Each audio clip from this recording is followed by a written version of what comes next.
The challenge is whoever can hold a conversation in our native language the longest wins. So let's go.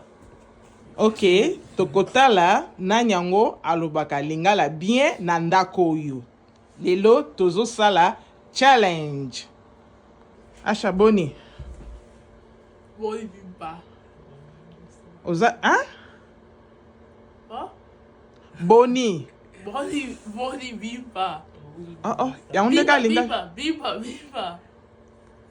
One is a lingala, two is a chuluba. Missouri, Abari.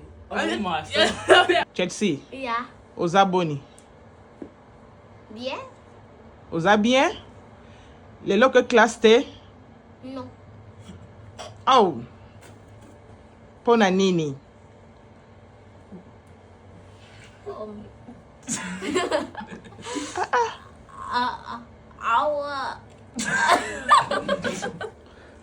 Merci bébé. Boni yo. Oza bien? Oza bien? Yeah. Oza na classe nini? My classes? Nazana math. Eza Sony makasi. Sony. This is shame. Oh my. Miso ebi lingala te.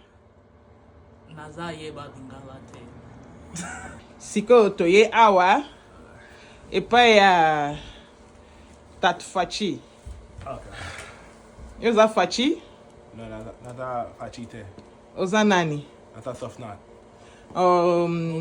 Boni yo. Nada bien, kakayo. Ok. Olobaka ba langue combien? Alobaka